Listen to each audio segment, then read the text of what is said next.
Hello বন্ধুরা, কেমন আছেন সবাই? আশা করি সবাই ভালো আছেন। গল্পগুলো ভালো লাগলে অবশ্যই লাইক করবেন, কমেন্ট করে জানিয়ে দেবেন। আর চ্যানেলে যদি নতুন হয়ে থাকেন অবশ্যই সাবস্ক্রাইব করে পাশে থাকা বেল আইকনটি প্রেস করে রাখুন, যাতে নতুন নতুন ভিডিও আপলোড করার সাথে সাথে আপনার নোটিফিকেশনে চলে যায়। অলরেডি যারা সাবস্ক্রাইব করে রেখেছেন তাদেরকে অসংখ্য ধন্যবাদ।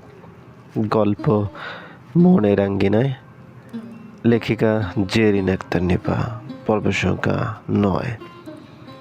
নীলাদ্রি ফ্যাল ফ্যাল চোখে উচ্ছ্বাসের দিকে তাকিয়ে আছে।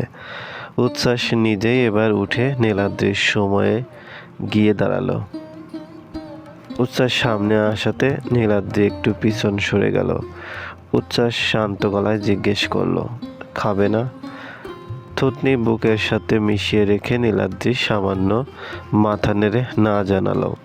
উচ্ছ্বাস নীলাদ্রির হাত ধরতে গেলে আঁতকে উঠে পিছনে সরে গিয়ে দেয়ালের সাথে মাথার পিছনে বাড়ি খেলো।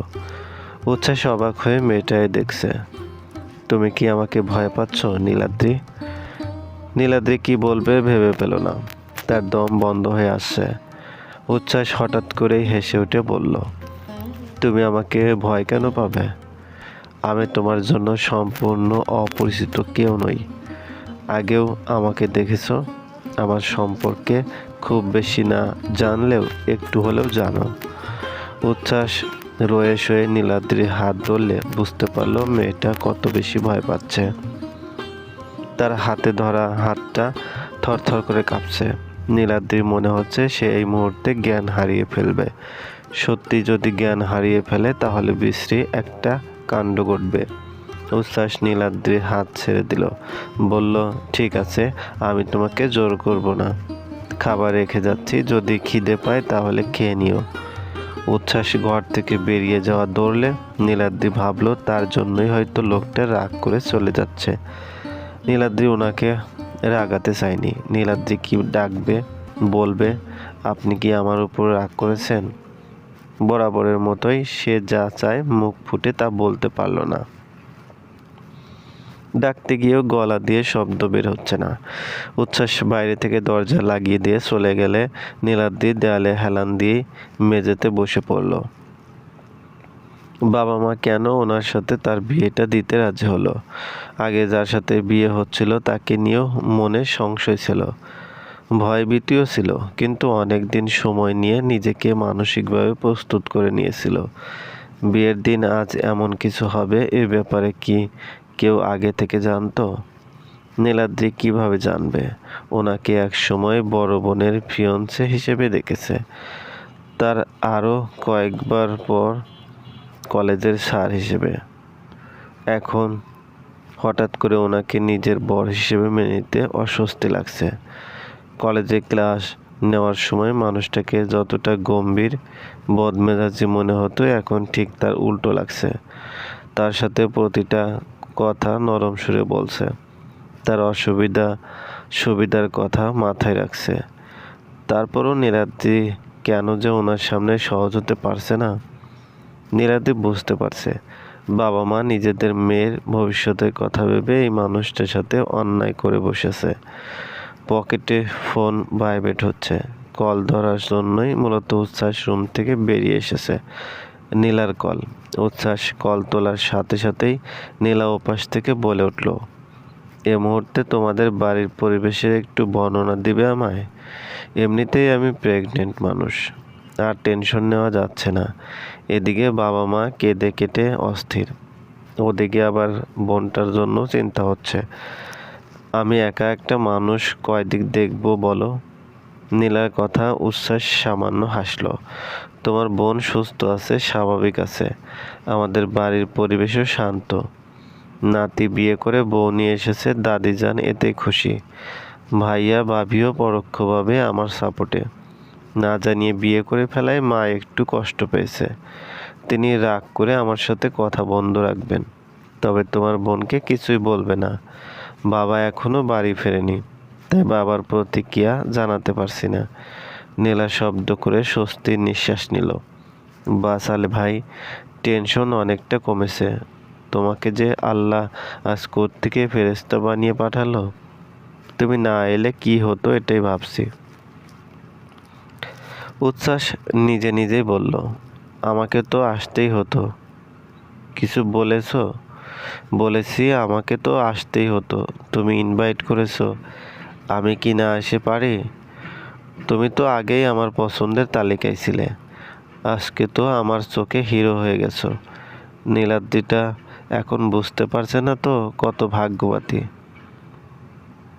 না হলে এত সহজে কেউ তোমার মতো ছেলেকে পেয়ে যায়? কই রে ওই কুত্তার বাচ্চা কই? বাবার কণ্ঠ পেয়ে উচ্ছ্বাস নীলার থেকে বিদায় নিয়ে কল কেটে নিচে নেমে আসতে আসতে বলল, কেন নিজেকে গালি দিচ্ছ? গালি দিব না, দুইটা কুত্তার বাচ্চা পয়দা করেছি। উচ্ছ্বাস বাবার কাছাকাছি চলে এলে ইউসুফ খান কণ্ঠস্বর নিচু করে বললেন, বাঘের বাচ্চা বলা যদি গালি না হয় তাহলে কুত্তার বাচ্চা গালি হয় কিভাবে? বাঘ কি কুকুরের থেকে বেশি লয়াল? উচ্ছ্বাস বাবাকে জড়িয়ে ধরে হাসল। কতদিন পর বাবাকে জড়িয়ে ধরতে পারছে সে। ইউসুফ খান ছেলের কানে কানে বললেন, তোর মাকে শুনিয়ে একটু উৎপাত করব, গালিগালাজগুলো গায়ে মাখিস না, আর এক দুইটা চর দিলেও মনে নিস না বাপ। সাথে সাথে আবার গলা উঁচিয়ে হুঙ্কার ছাড়লেন, জানোয়ার ছেলে, বাবা মায়ের কথা ভাবেনি, বের হ আমার বাড়ি থেকে। আমার বাড়িতে দুই কুত্তার বাচ্চার কোনো জায়গা নেই। বড়টাকেও আজ বাড়ি থেকে বের করে দিব। বাবার চেঁচামেচি শুনে উৎসব বেরিয়ে এসেছে। মুখ বোতা করে সে বলল, আমি কি করেছি বাবা? তুইও তো আগে করেছিস হারামজাদা, তোকে দেখেই তো ছোট্টা শিখেছে। মিসেস শর্মিলা ঘরে বসে সব শুনছেন। স্বামীর উৎপাত শুনে তার রাগটা কিছুটা পড়ে এসেছে। ইউসুফ খান এত জোরে জোরে কথা বলছেন নীলাদ্রিও ঘরে বসে শুনতে পেল। ভয়ে বেচারি চুপসে গেল। আবার এটা ভেবেও খারাপ লাগছে তার জন্য মানুষটাকে কত কথা শুনতে হচ্ছে। ইউসুফ খান হাসি হাসি মুখে নিচু স্বরে জানালেন, বৌমা বাড়িতে পা রেখেই কোটি টাকার ডিল পাইয়ে দিয়েছে। এমন লক্ষ্মী বৌমা কোথায় পেয়েছিস বাদান? উৎসব বাবার হাবভাব বুঝতে পেরে অবাক গলায় বলল, তুমি এতক্ষণ অ্যাক্টিং করছিলে বাবা? ইউসুফ খান চোখ পাকিয়ে ধমক দিয়ে বললেন, এতদিনেও নিজের বাপকে চিনতে পারিসনি গাদা? তোকে তো সত্যি সত্যি বাড়ি থেকে বের করে দেওয়া উচিত। মনিকা যেবার রুমে আছে। সন্ধ্যা থেকে মেয়েটা কেঁদেই যাচ্ছে। যেবার ভীষণ মায়া হচ্ছে। ভালোবাসা এরকমই, একজন পূর্ণতা পেলে অপরজন কষ্ট পাবে, এটাই নিয়ম। মনিকা উচ্ছ্বাসকে ভালোবাসলেও উচ্ছ্বাস কোনোদিন মনিকাকে ভালোবাসেনি। যেবা তার বরকে গেস্ট রুমে পাঠিয়ে দিয়েছে। আজকে রাতে মনিকাকে একা ছাড়া ঠিক হবে না। উচ্ছ্বাস আসার খুশিতে মেয়েটা এসেছিল। ইউসুফ খান স্ত্রীকে শুনিয়ে শুনিয়ে দুই ছেলেকে বকতে বকতে রুমে চলে এলেন। উৎসব সোফায় বসতে বসতে বলল, বাপ সত্যি বাপই হয়। 14 গোষ্ঠী নিয়ে দুই ছেলেকে গালি দিয়ে স্ত্রী মন রাখছে। ছেলেদেরও আবার ভাগিয়ে এনে বিয়ে করার অনুমতি দিয়ে রেখেছে। উচ্ছ্বাস ফোনের সময় দেখল। রাত মোটামুটি অনেক হয়েছে। সে ঘরে যাওয়া ধরলে উৎসব বলল, কোথায় যাচ্ছিস? রুমে। আর কোথায় যাব? বস একটু, দুই ভাই মিলে গল্পগুজব করি। উচ্ছ্বাস অনুসন্ধানী চোখে ভাইয়ের দিকে তাকালো। যে লোক সন্ধ্যার আগে ঘরে দরজা আটকে দেয় সে আজ মাঝরাতেও ঘরে না গিয়ে ভাইয়ের সাথে গল্প করতে চাচ্ছে। ভাবি কি তোমাকে রুম থেকে বের করে দিয়েছে? ওসব মাথা চুলকে বলল, বের করে দেয়নি, আমাদের রুমে মনিকা। ওসব কথা শেষ করতে পারল না। উচ্ছ্বাস বিস্মিত হয়ে জিজ্ঞেস করলো, মনিকা এখন আমাদের বাড়িতে আছে? কেন, তুই দেখোসনি? তোর আসার উপলক্ষেই তো এসেছিল। উচ্ছ্বাস সত্যি খেয়াল করেনি। মা মনিকার মাথায় উল্টোপাল্টা সব কথা ঢুকিয়ে রেখেছে। তাহলে তো মনিকা নীলাদ্রিকে দেখে কষ্ট পেয়েছে। অজান্তে মেয়েটাকে কষ্ট দেওয়ার জন্য উচ্ছ্বাসের অনুশোচনা হলো। আমার কি মনিকার কাছে যাওয়া উচিত? উৎসব দীর্ঘশ্বাস ফেলে বলল, এখন না গেলেই ভালো হবে। উচ্ছ্বাস ভাইয়ের পাশে বসলো। তাকে চিন্তিত দেখাচ্ছে। মেয়েটা সত্যি তোকে ভালোবাসতো। আই নো, কিন্তু আমি তো কখনো মনিকাকে এই চোখে দেখিনি। দোষ আসলে তোর না, মনিকারও না। মাই ওকে বৌমা করতে চেয়েছিল। মনিকাও সেই আশায় স্বপ্ন দেখেছে। তোর তো কখনো গার্লফ্রেন্ড ছিল না, কাউকে পছন্দের কথাও বলতে শুনিনি। বিয়ে মার পছন্দেই করবি এমনটাই তো ভাবতাম আমরা। কিন্তু তুই যে এরকম হুট করে দেশে এসে বিয়ে করে বউ নিয়ে আসবি, ব্যাপারটা সবার জন্যই শকিং ছিল। উচ্ছ্বাস চুপ করে আছে। উৎসব জানতে চাইলে, তুই কি মেয়েটাকে আগে থেকে চিনতি? ভাই কোনো মেয়ের কথা বলছে বুঝতে না পেরে উচ্ছ্বাস তাকালে উৎসব বলল, তোর বউয়ের কথা বলছি। হ্যাঁ চিনতাম। রিলেশন ছিল? না। তাহলে বিয়ে কিভাবে করেছিস? অনেক কাহিনী ভাই, এখন বলা শুরু করলে রাত শেষ হয়ে যাবে। যাক, আমি আছি, বল তুই। কিন্তু আমি থাকতে পারছি না, বউ ঘরে একা আছে, আমাকে যেতে হবে। উচ্ছ্বাস সত্যি যাওয়া ধরল। উৎসব মুখ বাঁকিয়ে বলল, তোর লাভারের চক্করে আমার বউ আমাকে ঘর থেকে বের করে দিয়েছে, আর তুই এখন নিজের বউয়ের কাছে যাচ্ছিস। কত বড় স্বার্থপর দেখছো। উচ্ছ্বাস গলায় শব্দ করে ভিতরে ঢুকে দেখল নীলাদ্রি বিছানার একপাশে শুয়ে ঘুমিয়ে আছে। তার রেখে যাওয়া খাবার থেকে সামান্য একটু খেয়েছে মনে হয়। উচ্ছ্বাস নিঃশব্দ পায়ে এগিয়ে এসে নীলাদ্রির মাথার কাছে দাঁড়ালো। ঘুমন্ত মেয়েটাকে দেখতে দেখতে ঠোঁটের কোণে হাসি ফুটে উঠল। ঘুমিয়ে আছে বলে আচরণে জড়তা, চেহারায় ভয়ের ছাপ দেখা যাচ্ছে না। জেগে থাকলে নিশ্চয়ই সে ঘরে আসার সাথে সাথেই জড়সড় হয়ে বসে থাকত। রাতে বিশাল আয়োজন থাকলেও কারোরই খাওয়া হয়নি। সকালে খাবার টেবিলে সবাই এলেও মিসেস শর্মিলা আসেননি। জাহানারা বেগম নাতবউকে বললেন, খেতে দাও নাতবউ, তোমার শাশুড়ি খাবে না দেখে কি আমাদেরও খিদে পাবে না? জেবা দাদি শাশুড়িকে খাবার বেড়ে দিতে দিতে শ্বশুরকে বলল, আব্বা মা রাতেও কিছু খায়নি। এসব খান উঠতে নিয়ে বললেন, খাবার বারো, আমি তোমার শাশুড়িকে নিয়ে আসছি। বাবা যাবার আগেই উচ্ছ্বাস দাঁড়িয়ে উঠে বলল, মা আমার উপর রাগ করেছে, তাই রাগ ভাঙানোর দায়িত্ব আমারই। এসব খান আবার বসে পড়ে বললেন, যা গিয়ে দেখ, ব্যর্থ হয়ে ফেললে বাপকে দরকার পড়বে। উচ্ছ্বাস মার কাছে যাচ্ছে। উৎসব জেবাকে জিজ্ঞেস করলো, মনিকা আসবে না? মনিকা সকালেই চলে গেছে। জাহানারা খেতে খেতে বললেন, সবই তো বুঝলাম, কিন্তু আমার নতুন নাতবউ কই? নাতি কি বউরে ঘরে রাইখা একা একাই দেখবো? আমাদের দেখতে দিব না? চলবে। গল্প মনের আঙ্গিনায়, লেখিকা জেরিন আক্তার নিপা, পর্ব সংখ্যা 10। উচ্ছ্বাস বাবা মার ঘরের দরজার সামনে দাঁড়িয়ে ডাকলো, মা। মিসেস শর্মিলা ছেলের ডাক শুনে মুখ ঘুরিয়ে বসলেন। উচ্ছ্বাস ভিতরে এসে দেখে মা অন্যদিকে ফিরে বসে আছে। মায়ের মন গলাতে আদুরে গলায় বলল, তুমি কি আমার মুখও দেখতে চাও না? মিসেস শর্মিলা জবাব দিলেন না। উচ্ছ্বাস এগিয়ে এসে মার সামনে হাঁটু গেড়ে বসল। দু হাতে মার হাত ধরে বলল, আমি অন্যায় করেছি, তাই আমার উপর রাগ করে আছো। খাবার তো অন্যায় করেনি, রাত থেকে তুমি না খেয়ে আছো। আমার না খেয়ে থাকা নিয়ে তোমার তো সমস্যা হবার কথা না। মিসেস শর্মিলা এমনিতে ছেলেদের তুই করে বললেও রেগে গিয়ে তুমি বলেন। আমার মা না খেয়ে থাকলে সমস্যা তো আমারই হবে।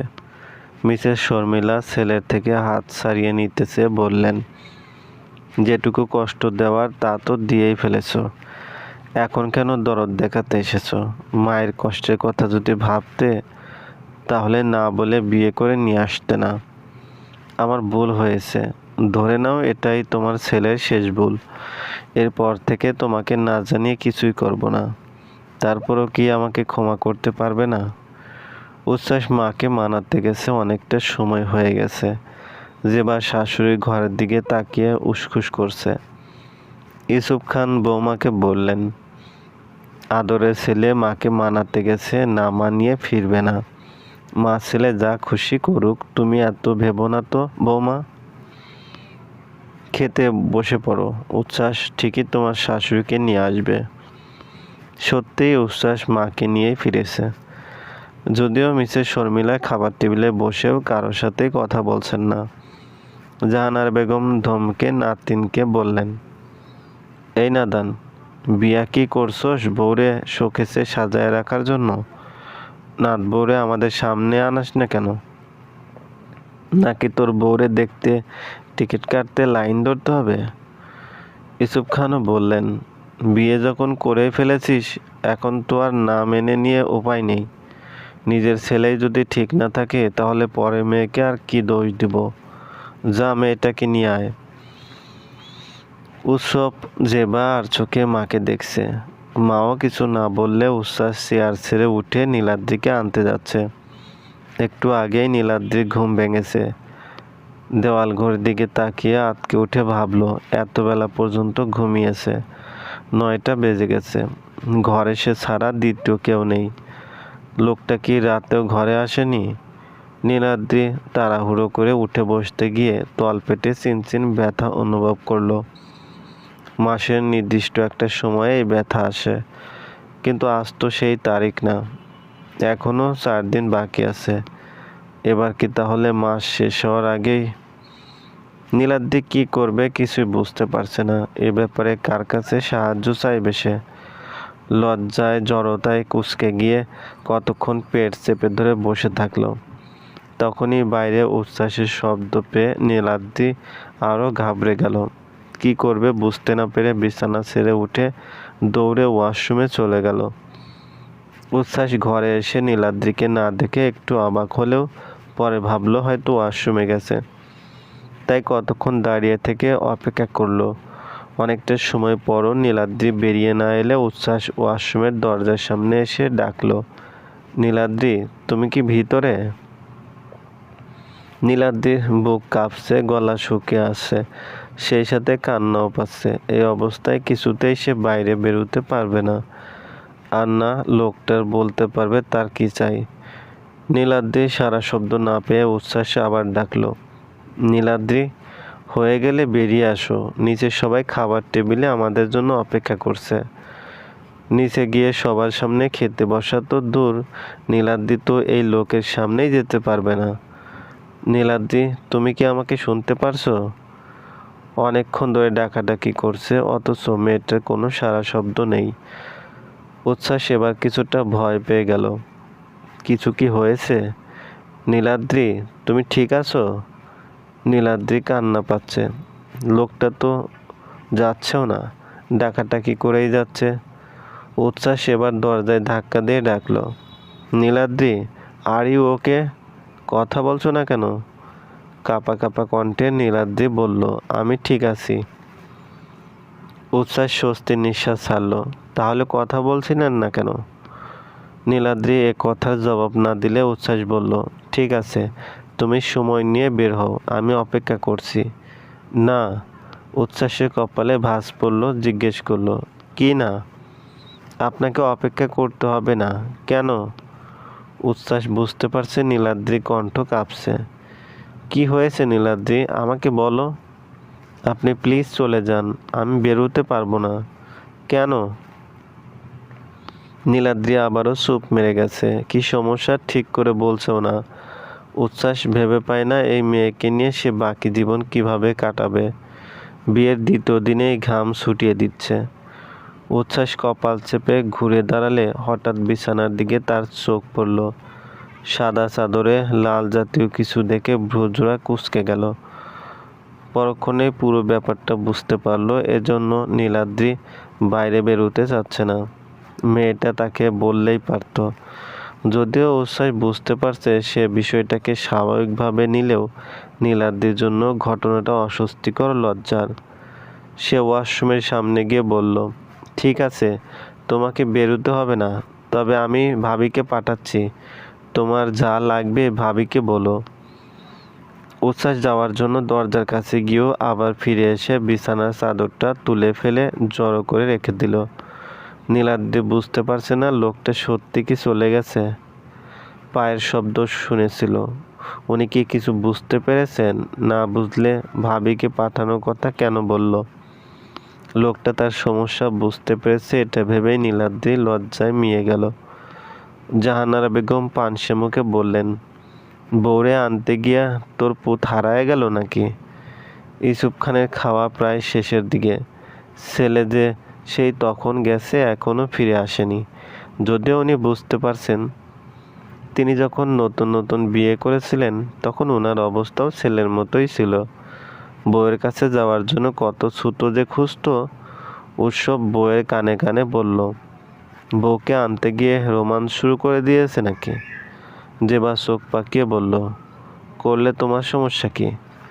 আমার সমস্যা না। ওর গার্লফ্রেন্ডের জন্য রাতে আমি আমার বউয়ের সাথে রোমান্স করতে পারিনি, অথচ হতচ্ছাড়া সকাল সকাল শুরু করে দিয়েছে।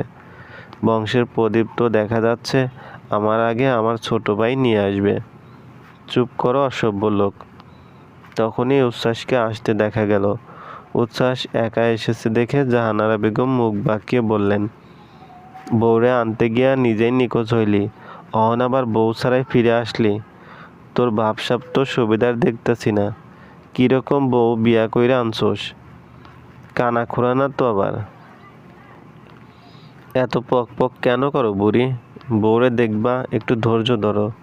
আমার বউ তো আর যে সে জিনিস না যে সহজেই দেখা পেয়ে যাবে। মিসেস শর্মিলা কঠিন মুখে বসে আছেন, ছেলের দিকে তাকাচ্ছেন না। উচ্ছ্বাস ভাবিকে উদ্দেশ্য করে বলল, ভাবি একটু আসতে পারবে? কোথায়? এসো আগে। উচ্ছ্বাস কেন ডাকছে জেবা বুঝতে না পারলেও হাত ধুয়ে উঠে ওর সাথে এলো। রুমে আসতে আসতে অনেকবার জিজ্ঞেস করেছে, কোথায় নিয়ে যাচ্ছে দেবরজি? আমার রুমে। তোমার রুমে আমার কাজ কি? ও বাবা, তুমি কি তোমার বউকে শুধু আমাকেই দেখাতে চাও? সেজন্য ওকে নিচে না নিয়ে আমাকে উপরে নিয়ে এসেছো? উচ্ছ্বাস ঘরের দরজা খুলে ভাবিকে ভিতরে যেতে বলে বলল, নীলাদ্রি ওয়াশরুমে আছে, একটু দেখো ওর কি লাগবে। জেবা ঠোঁট টিপে হাসলো, তাহলে এই ব্যাপার? উচ্ছ্বাস ভিতরে এলো না, এমনকি আশেপাশেও থাকলো না। জেবা রিনরিনে মিষ্টি কণ্ঠে ডেকে বলল, কি গো দেবরানী, দরজা খুলে বেরিয়ে এসো, দেখি কি হয়েছে তোমার। তোমার বর কি এমন জরুরি প্রয়োজনে আমাকে খাওয়ার মাঝখানে তুলে নিয়ে এসেছে? নীলাদ্রি পেট ব্যথায় কুঁজো হয়ে বসেছিল। মেয়ে কণ্ঠ শুনে দরজার দিকে তাকালো। ইনি নিশ্চয়ই ওই মানুষটার ভাবি। এই যে মেয়ে, বের হও বাবা। নীলাদ্রি ভাবছে ভাবির সাথে হয়তো উনিও এসেছেন, তাই সে বের হচ্ছে না। এই মেয়ে দেখে আমাকে ভরসা করতে পারছে না। তোমার বরটাও তো চলে গেছে। উচ্ছ্বাস রুমে নেই কথাটা শোনা মাত্র নীলাদ্রি দরজা খুলে বেরিয়ে এলো। জেবা ছোট্ট একটা দম ফেলে মিষ্টি করে হাসি দিয়ে বলল, মানছি বরই তোমার আপন, আমরাও কিন্তু তোমার পর না। আমি তোমার বড় যা, বুঝেছো? এখন বলো কি হয়েছে? তোমার বর নিজে পালিয়ে গিয়ে আমাকে কেন ফাঁসিয়ে গেছে? ভাবির কাছে বলতে নীলাদ্রি এত বেশি সংকোচ হলো না, যদিও লজ্জা ঠিকই লাগছিল। নীলাদ্রির সমস্যার কথা শুনে জেবা কতক্ষণ চোখ বড় বড় করে তাকিয়ে থেকে পরক্ষণে শব্দ করে হেসে উঠে বলল, এই কথা তো তোমার বরকেই বলতে পারতে। বরের কাছে আবার এসব বিষয়ে কিসের লজ্জা? ওই বোকাও আমাকে এমনভাবে ডেকে নিয়ে আসলো, আমি ভাবলাম কি না কি। জেবা নীলাদ্রির সমস্যার সমাধান করে দিল। নীলাদ্রিকে প্রথম দেখেই তার কাছে চেনা চেনা লাগছিল। হঠাৎ করে বলে উঠল, তুমি কি নীলার বোন? নীলাদ্রি মৃদু সুরে জানালো, জেবা যেন আকাশ থেকে পড়ল। নীলার বোনকে উচ্ছ্বাস বিয়ে করেছে, কি আশ্চর্য। জেবা নীলাদ্রিকে বেশি কিছু জিজ্ঞেস না করে উচ্ছ্বাসকে খুঁজতে লাগলো। এই ছেলে, এই উচ্ছ্বাস দাঁড়াও। ভাবির ডাক শুনে উচ্ছ্বাস দাঁড়ালো। একটা ফোন কল করতে যাচ্ছিল। জেবা উচ্ছ্বাসের সামনে এসে আশ্চর্য কণ্ঠে বলল, এ কাকে বিয়ে করে নিয়ে এসেছো তুমি? তোমার বউ নীলার বোন? সেই নীলা যে তোমার সাথে এঙ্গেজমেন্ট ভেঙে দিয়েছিল, তুমি তার বোনকে কোত্থেকে পেলে? তারাই বা তোমার সাথে ছোট মেয়ের বিয়ে দিতে কেন রাজি হলো? মাও যদি আমার মতো নীলাদ্রিকে দেখে চিনে ফেলে তাহলে কি কাণ্ড ঘটবে তুমি ভাবতে পারছো? ভাবের স্মৃতিশক্তি প্রশংসা করতে হয়। উচ্ছ্বাস হেসে বলল, সেজন্যই তো একা একা বিয়ে করে নিয়ে এসেছি। এখন মা জানলেও তেমন কোনো অসুবিধা হবে না, বিয়ে তো হয়েই গেছে। জেবা উচ্ছ্বাসের কথায় আরো বেশি অবাক হয়ে বলল, তুমি জেনে বুঝে এমনটা করেছো তাই না? কিন্তু আমার প্রশ্ন, নীলার পরিবার তোমার সাথে মেয়ে বিয়ে দিতে কেন রাজি হয়েছে? তুমিই বা এত বছর পর নীলাদ্রিকে কোথায় পেলে? ওকে বিয়ে করার জন্যই কি তুমি দেশে এসেছো? সত্যি করে বলো, তোমাদের বিয়েটা স্বাভাবিক অবস্থায় হয়নি না? তুমি আমাদের থেকে কি লুকাচ্ছ উচ্ছ্বাস? আমি যতটুকু বুঝতে পেরেছি তোমার সাথে নীলাদ্রির সম্পর্ক মোটেও অন্য সব স্বামী স্ত্রীদের মতো না। তুমি কি নীলা বা ওর পরিবারের থেকে প্রতিশোধ নিতে মেয়েটাকে বিয়ে করেছো? চলবে। গল্প মনের আঙ্গিনায়, লেখিকা জেরিন আক্তার নিপা, পর্ব সংখ্যা 11। উচ্ছ্বাস ভাবির এত প্রশ্নের একটা জবাবও ঠিকভাবে দিল না। চতুর হেসে বলল, প্রতিশোধই তো। ওদের মেয়েকে আমার 3 বাচ্চার মা বানিয়ে ওর পরিবারের থেকে প্রতিশোধ নিব। উচ্ছ্বাস নীলাদ্রির জন্য খাবার নিয়ে এসেছে। সকালে তারও খাওয়া হয়নি। ভাবের জেরার মুখোমুখি হয়ে হাঁপিয়ে উঠেছে। আধা ঘন্টা ধরে পুলিশের মতো ইনকোয়ারি করে তার উত্তর শুনে সন্তুষ্ট হয়ে তবেই ছেড়েছে। দরজায় নক করে উচ্ছ্বাস ভিতরে ঢুকলো। নীলাদ্রি উচ্ছ্বাসকে দেখে মাথায় ওড়না আর একটু টেনে নিল। নীলাদ্রিকে বউ বউ লাগছে। উচ্ছ্বাস পূর্ণ দৃষ্টি দিয়ে কতক্ষণ নীলাদ্রিকে দেখে বলল, খেতে আসো নীলাদ্রি। নীলাদ্রিও খিদে পেয়েছে। বিয়ের দিন সকালে আপু যে খাইয়ে দিয়েছিল সেই খাওয়া। রাতে যদিও লোকটা খাবার এনেছিল কিন্তু নীলাদ্রি খেতে পারেনি। খিদে এমন পেট জ্বলছে, তবুও খেতে লজ্জা লাগছে। উচ্ছ্বাস এই মেয়ের কাণ্ড কারখানা দেখে ভাবল, বউয়ের সাথে কথাবার্তা বলার মতো সহজ একটা সম্পর্ক তৈরি করতে না জানি কত বছর লেগে যায়। রোমান্সে পৌঁছাতে নিশ্চয়ই জীবনই শেষ হয়ে যাবে। এত বেশি পরিমাণ খাবার দেখে নীলাদ্রি ভাবছে সব কি তার জন্য এনেছে। উচ্ছ্বাস নীলাদ্রির পাশে বসতে বসতে বলল, আমারও খাওয়া হয়নি। সকলের ব্রেকফাস্ট করা শেষ, যদিও একটু পরেই লাঞ্চের টাইম হয়ে যাবে। উচ্ছ্বাস প্লেটে খাবার নিতে নিতে বলল, তোমারও নিশ্চয়ই খিদে পেয়েছে, নাও এবার হা করো। উচ্ছ্বাস খাবার নিয়ে নীলাদ্রির মুখের সামনে ধরলে অবাক হয়ে তাকালো নীলাদ্রি। এই লোকের হাতে খেতে হবে ভেবেই তার খিদে ফুরিয়ে গেল। উচ্ছ্বাস ছোট্ট একটা দম ফেলে গম্ভীর গলায় বলল, হাত ব্যথা হচ্ছে, হা করো। কথাটা ধমকের মতো শোনালে নীলাদ্রির কলেজের দিনের কথা মনে পড়ে গেল। তখনও এরকমভাবেই ধমক দিয়ে দাঁড় করাতো। লোকটার এই রূপ তার ভালো করেই চেনা। কাল রাত থেকে উচ্ছ্বাস যথেষ্ট নরম আচরণ করার চেষ্টা করেছে।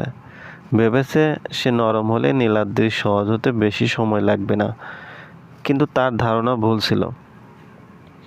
তার নরম কথায় কাজ হয়নি, বরং ধমক দেওয়ার পরে নীলাদ্রি হা করেছে। উচ্ছ্বাস পরোটার অংশটুকু নীলাদ্রির মুখে দিয়ে বলল, আমার সাথে তোমার বিয়ে হয়েছে নীলাদ্রি, আমি তোমার হাজব্যান্ড। এই কথাটা যত দ্রুত মনে ও মাথায় ঢুকিয়ে নিতে পারবে তোমার জন্য সব কিছু ততই সহজ হয়ে যাবে। খাবার গলায় আটকে গেলে নীলাদ্রি কাশতে লাগলো।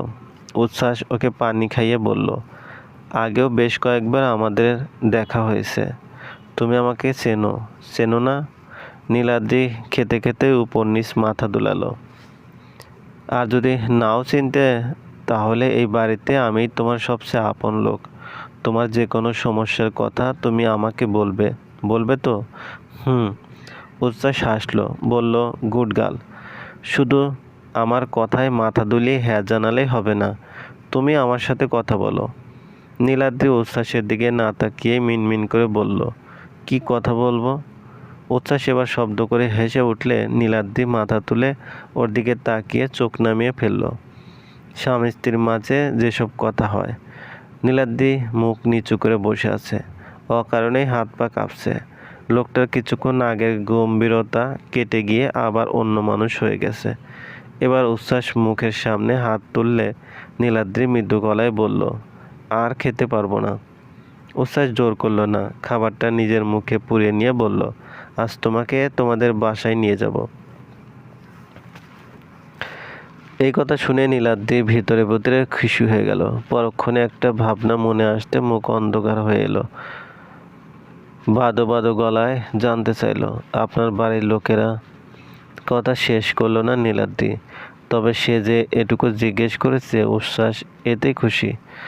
অন্তত শ্বশুরবাড়ির মানুষদের কথা ভাবছে তো। বেরোবার আগে তোমাকে সবার সাথে দেখা করিয়ে নিয়ে যেতে হবে। সবার সাথে দেখা করতে হবে শুনেই নীলাদ্রি কাঁপাকাঁপি শুরু হয়ে গেল। তার জীবনে সবথেকে বড় আতঙ্ক তো এটাই, অচেনা মানুষদের সামনে গেলেই তো হাত পা ঠান্ডা হয়ে আসে।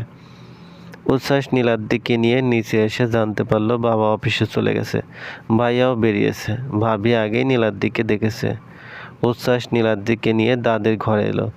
নীলাদ্রির ভয় কমাতে উচ্ছ্বাস হাতের মুঠোয় নীলাদ্রির হাত ধরে রাখলো। জাহানারা বেগম নাতি নাতবউকে দেখেই নাখুশ মেজাজে বললেন, আমার কাছে আসার সময় হয়েছে তাইলে?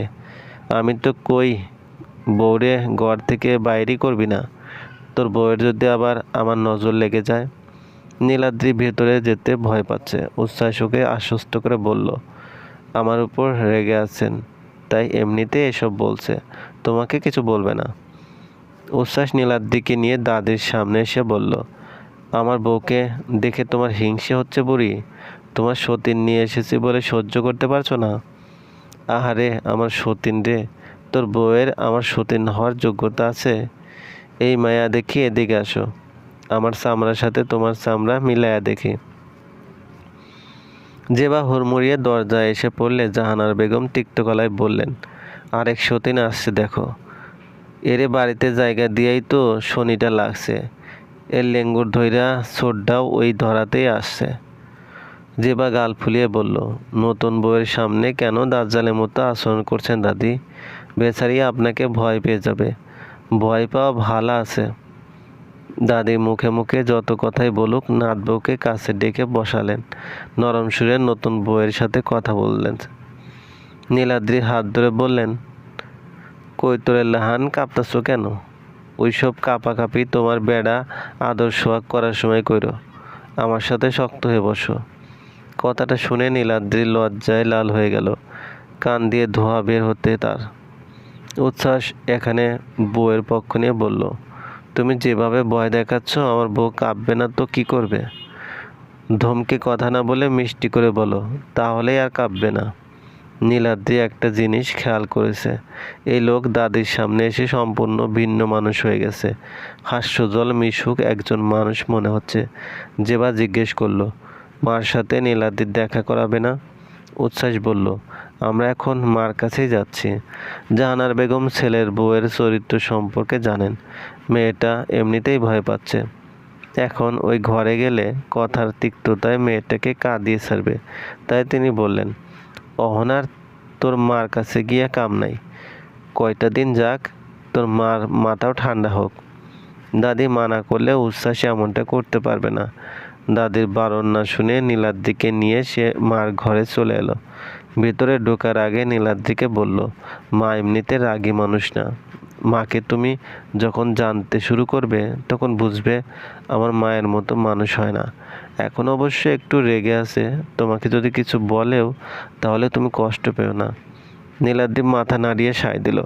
মিসেস শর্মিলা শাশুড়ি ঘরে ছেলের শব্দ পেয়ে অন্য পাশে মুখ করে শুয়ে পড়েছিলেন।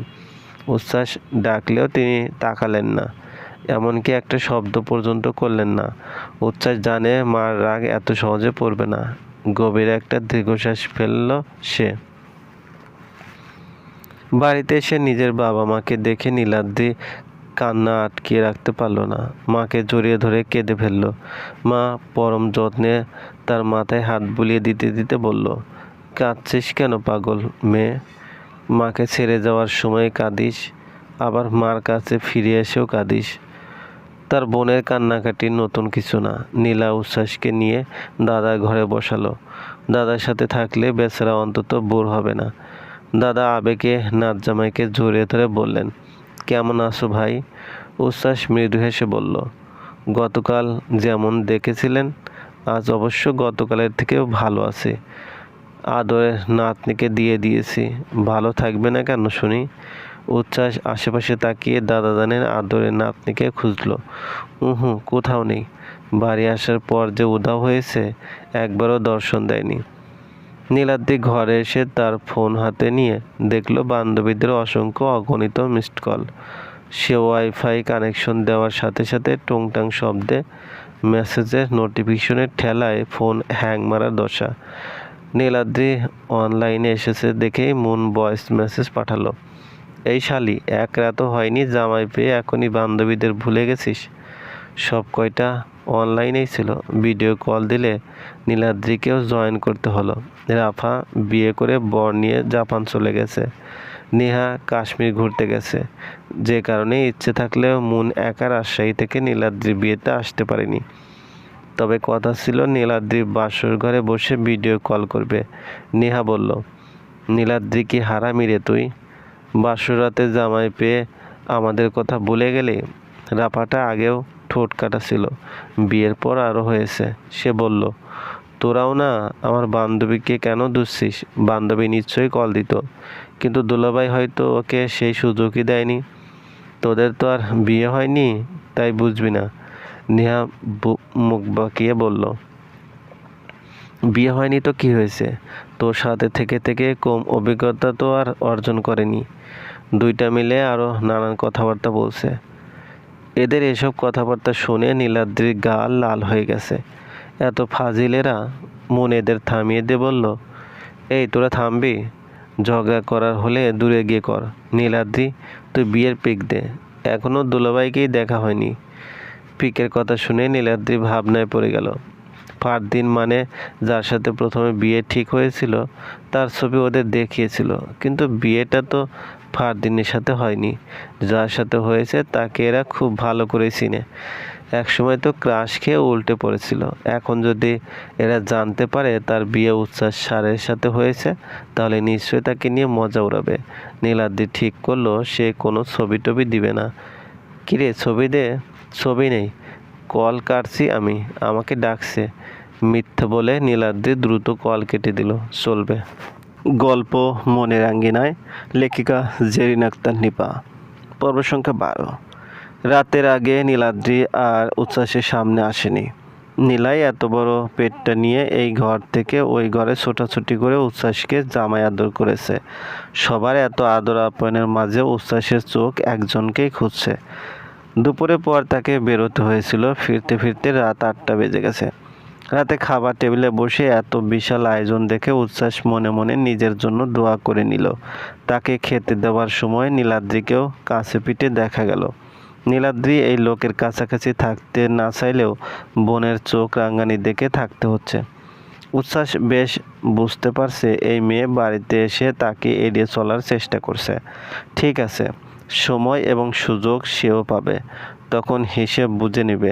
নীলা তার বোনকে পায়ের নখ থেকে মাথার চুল পর্যন্ত চিনে, তাই তো জোর করে সাথে রাখছে। উচ্ছ্বাসে আশেপাশে থাকুক। একদিনে ভালোবাসা তৈরি না হলেও কাছাকাছি থাকলে জড়তা কেটে যাবে। নীলা তাই নীলাদ্রিকে উচ্ছ্বাসের পাতে খাবার তুলে দিতে বলছে। ইচ্ছে না করলেও নীলাদ্রিকে বোনের কথা শুনতে হচ্ছে। নীলা আরেকটা জিনিসও লক্ষ্য করেছে, তারা কিছু দিতে গেলে উচ্ছ্বাস না করছে। পেট ভরে গেছে, আর খেতে পারবে না, কত বাহানা।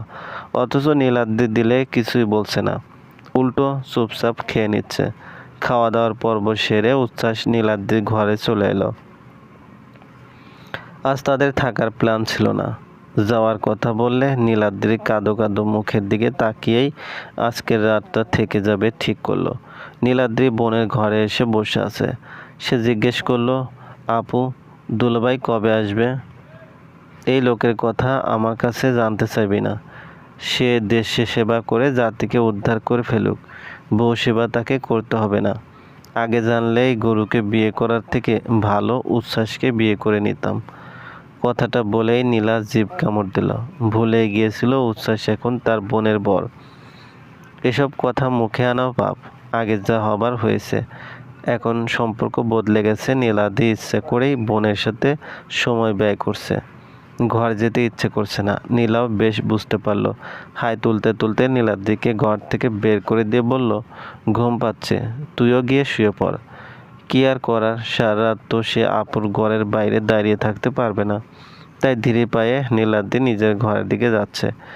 ঘরে এসে দেখলো উচ্ছ্বাস বেলকনিতে দাঁড়িয়ে ফোনে কথা বলছে। সে এক মুহূর্ত দেরি করলো না, তাড়াতাড়ি গিয়ে বিছানায় একপাশে জায়গা রেখে অন্য পাশে শুয়ে পড়ল।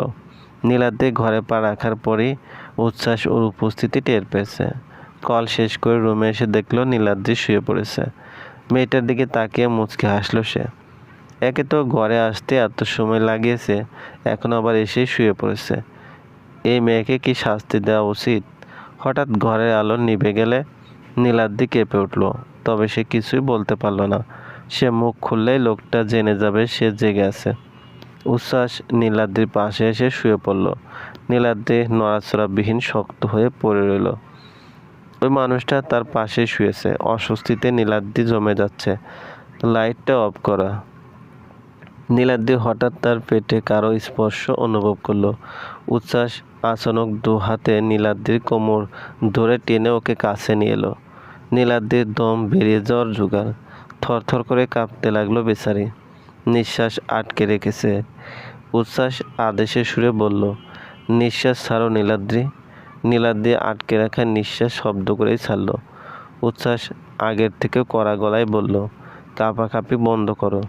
নীলাদ্রি কাঁপাকাঁপি বন্ধ করতে পারল না, বরং আরো বেশি কাঁপতে লাগলো। উচ্ছ্বাস নিঃশব্দে হাসলো, কণ্ঠস্বর নরম করে বলল, চোখ বন্ধ করে ঘুমাও। বলে সে নীলাদ্রির গলায় মুখ গুজে দিয়ে ঘুমানোর প্রস্তুতি নিল। এদিকে নিজের বুকের ধুকপুকানি নীলাদ্রি পরিষ্কার শুনতে পারছে। ফ্যানের নিচেও ধরধর করে ঘামছে। কয়েকবার ঢোক গিলেও শুকনো গলা ভিজাতে পারছে না। লোকটা ঘুমাতে বললেই কি সে আজ ঘুমাতে পারবে, নাকি তার চোখে ঘুম আসবে? বিদায় সবসময় বেদনাদায়ক হয়। একটা রাত বাড়িতে ছিল, আজ ফিরে যাওয়ার সময় নীলাদ্রির মনে হচ্ছে সে তার সব কিছু ফেলে যাচ্ছে। অবশ্য ফেলেই তো যাচ্ছে। বাবা মা, বোন, দাদা, মাকে জড়িয়ে নীলাদ্রি কাঁদলে নীলা কপট রাগ দেখে বলল, কি শুরু করলি হ্যাঁ? প্রতিবার এসে যাওয়ার সময় কি তুই এভাবে কাঁদবি? তাহলে তো উচ্ছ্বাসকে বলতে হবে তোকে যেন আর নিয়েই না আসে। গাড়িতে বসেও নীলাদ্রি কান্না চলমান রইল। উচ্ছ্বাস ড্রাইভ করতে করতে নীলাদ্রিকে দেখছে। নীলাদ্রির দিকে রুমাল এগিয়ে দিয়ে বলল, যদিও প্রথম সন্তান আমি মেয়েই চাইতাম, কিন্তু তোমাকে দেখে চাওয়া পাল্টে গেছে। আমার মেয়েও যদি স্বামীর সাথে যাওয়ার সময় এভাবে কাঁদে, আমি ওকে যেতে দিব না। তোমার বাবা মা তো তবুও দিয়েছে। উচ্ছ্বাসের এই কথা শুনে নীলাদ্রি কাঁদতে ভুলে গেল। এই লোক কতদূর ভেবে ফেলেছে। কল্পনায় মেয়ে জন্ম দিয়ে তার বিয়ে পর্যন্ত চলে গেছে। নীলাদ্রি ফ্যাল চোখে উচ্ছ্বাসের দিকে তাকিয়ে আছে। উচ্ছ্বাস সামনের দিকে তাকিয়ে ড্রাইভ করলেও বুঝতে পারছে নীলাদ্রি তাকেই দেখছে। ভীষণ কষ্টে হাসি চেপে রাখলো সে। নীলাদ্রি কান্না থামানোর জন্য এসব কথা বলেছে সে। উচ্ছ্বাস নীলাদ্রিকে নিয়ে বাড়িতে পা দিয়ে একটা খুশির খবর শুনল। উৎসব খুশিতে আত্মহারা হয়ে ছোট ভাইকে জড়িয়ে ধরে বলল, আমাকে কংগ্রেচুলেশন বল। উচ্ছ্বাস প্রথমে বুঝতে না পেরে ভুরু কুঁচকে জিজ্ঞেস করলো, কোন দুঃখে? দুঃখে না গাদা, সুখে। আমি বাবা হতে যাচ্ছি, আর তুই চাচা।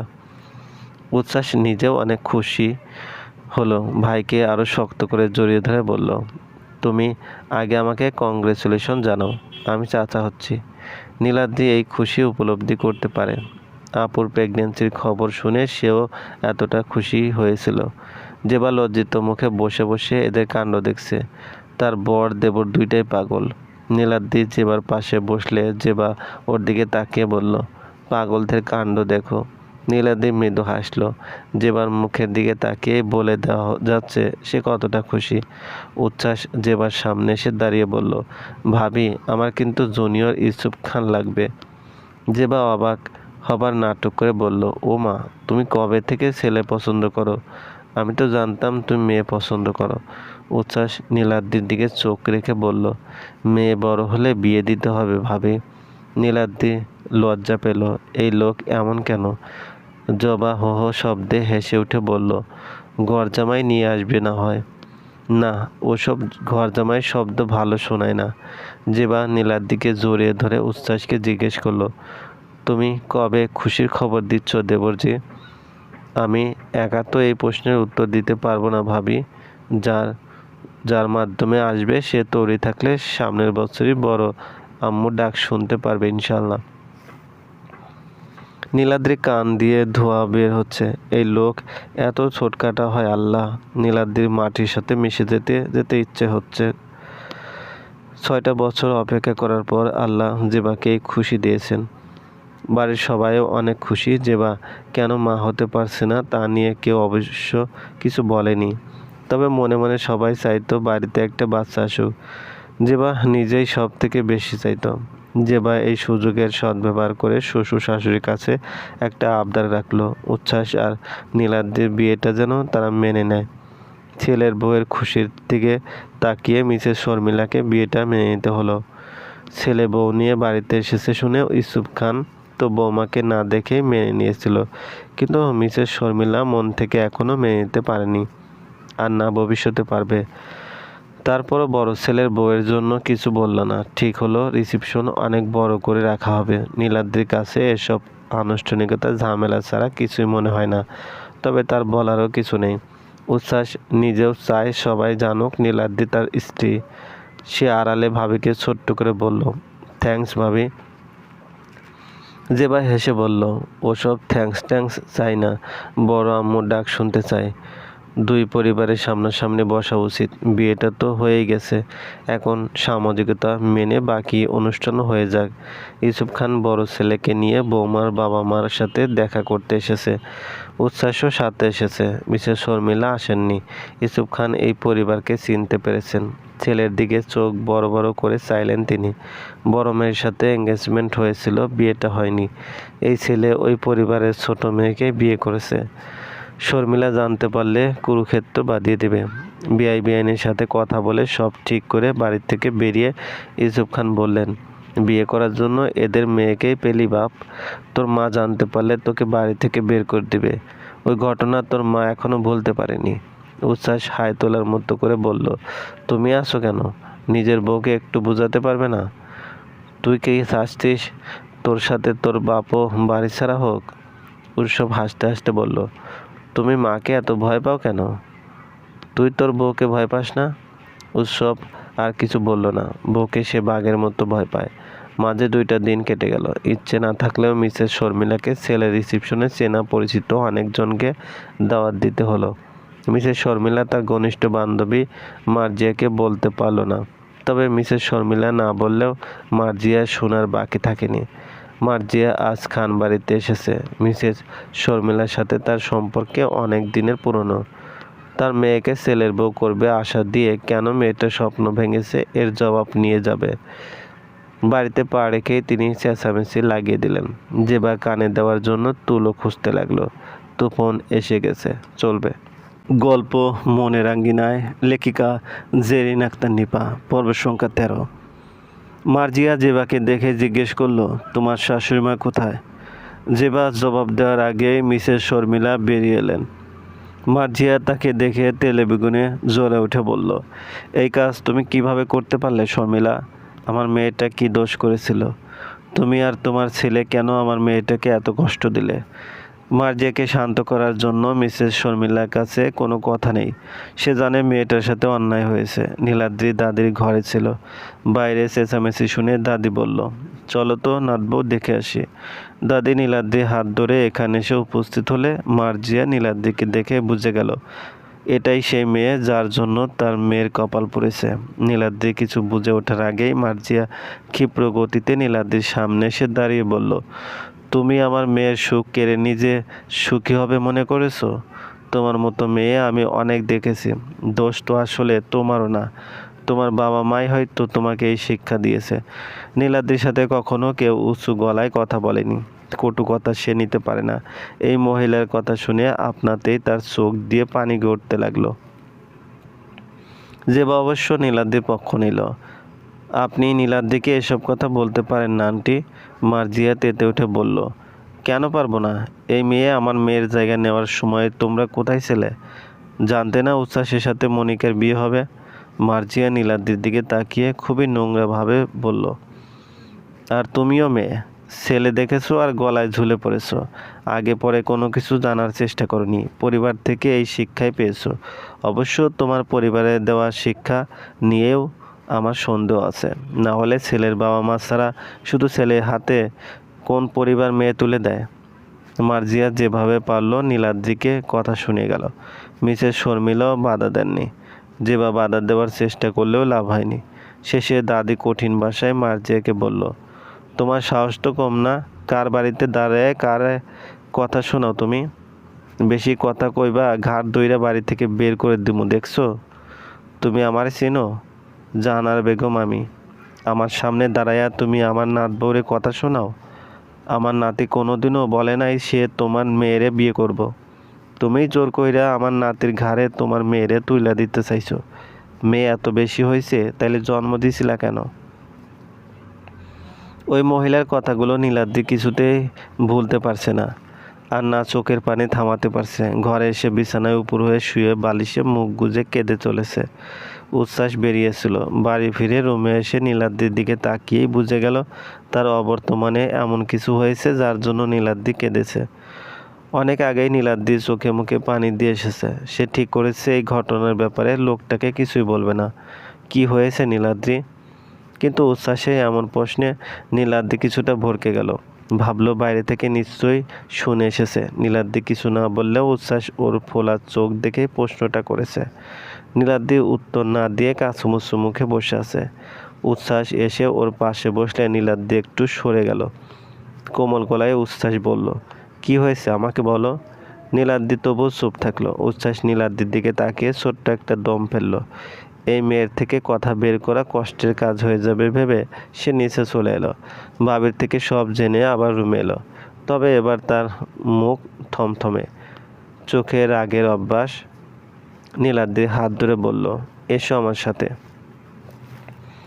উচ্ছ্বাস নীলাদ্রিকে গাড়িতে বসিয়ে দিয়ে নিজেই সিট বেল্ট লাগিয়ে দিল। নীলাদ্রি উচ্ছ্বাসের দিকে তাকিয়ে ভয়ে এটাও জিজ্ঞেস করতে পারল না কোথায় নিয়ে যাওয়া হচ্ছে তাকে। একটা বাসার সামনে গাড়ি দাঁড় করে উচ্ছ্বাস নেমে এলো।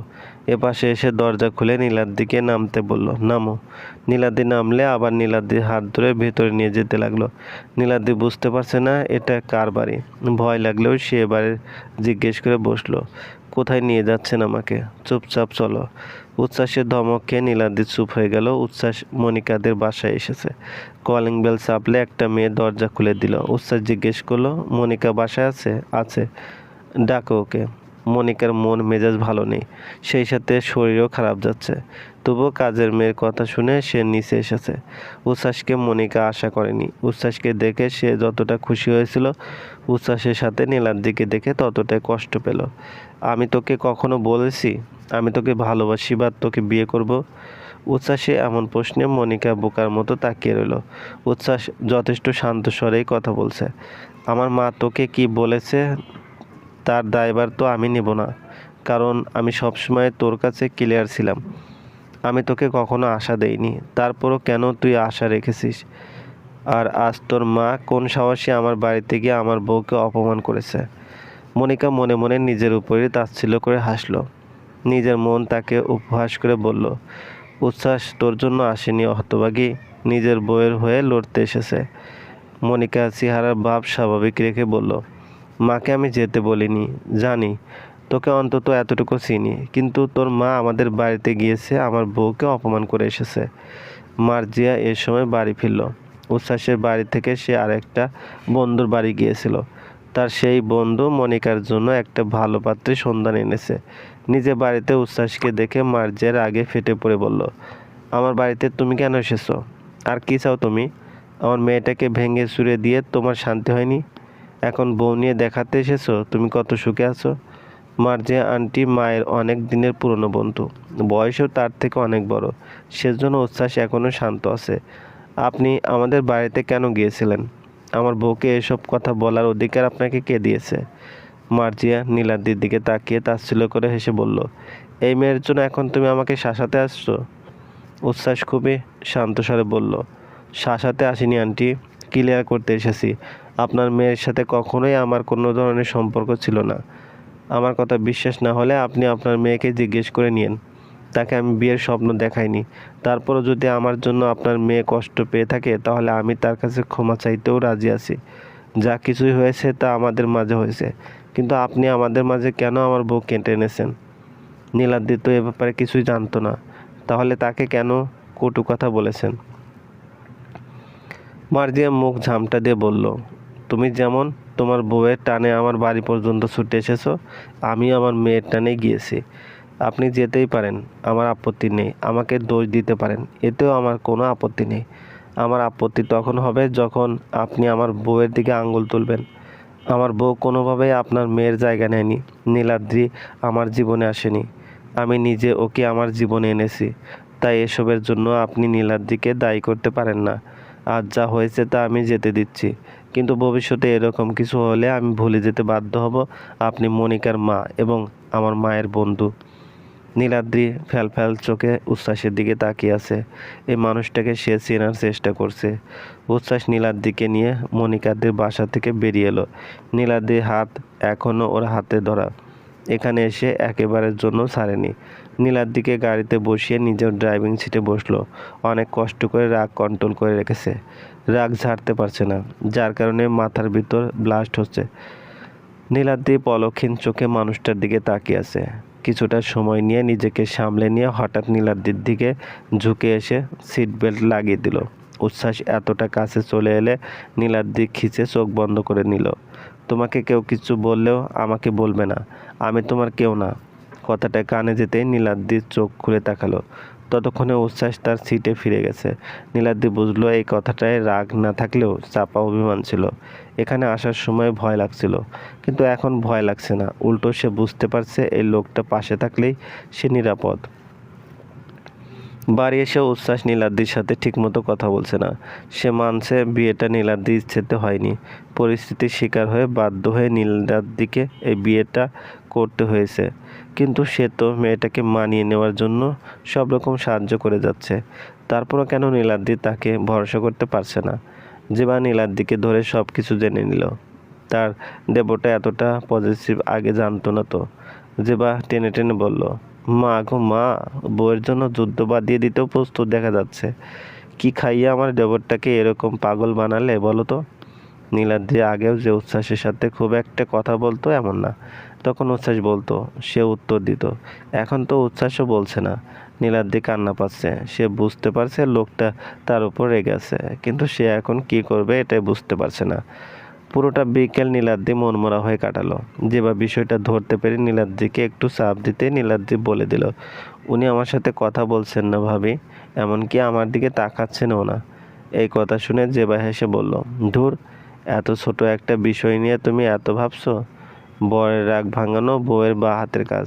নীলাদ্রি চাপা স্বভাবের হলেও আজ নিজে থেকেই জিজ্ঞেস করলো, আমি কিভাবে ওনার রাগ ভাঙাবো ভাবি?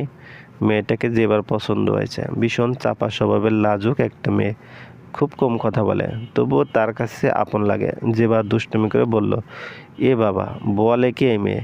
বরের রাগ কিভাবে ভাঙাতে হয় এটাও জানো না? নীলাদ্রি মুখ ছোট করে ফেলে বলল, সত্যিই জানি না ভাবি, আমি জানি, তোমাকে শিখিয়ে দেব। নীলাদ্রি চুপ থাকলো। যেবা নীরবতা সম্মতি ধরে নিয়ে বলল, শেখাতে পারি, তবে কানে কানে। যেবার মনে দুষ্টমি নীলাদ্রি বুঝতে পারল না। সে সত্যি সত্যি ভাবির সাহায্য চাচ্ছে, কিন্তু যেবা কানে কানে যে কথা বলল তা শুনে নীলাদ্রির লজ্জায় লাল নীল হতে লাগলো। ওকে এতটা লজ্জা পেতে দেখে যেবা উচ্চ শব্দে হেসে উঠল। এত লজ্জা কেন পাচ্ছ মেয়ে? তোমারই তো বর। নীলাদ্রি জড়ানো গলায় ধীরে বলল, আমি পারবো না ভাবি। চলবে। গল্পটি ভালো লাগলে অবশ্যই লাইক করবেন, কমেন্ট করে জানিয়ে দিবেন। আর চ্যানেলে যদি নতুন হয়ে থাকেন অবশ্যই সাবস্ক্রাইব করে পাশে থাকা বেল আইকনটি প্রেস করে রাখুন, যাতে নতুন নতুন ভিডিও আপলোড করার সাথে সাথে আপনার নোটিফিকেশন চলে যায়। অলরেডি যারা সাবস্ক্রাইব করে রেখেছেন তাদেরকে অসংখ্য ধন্যবাদ।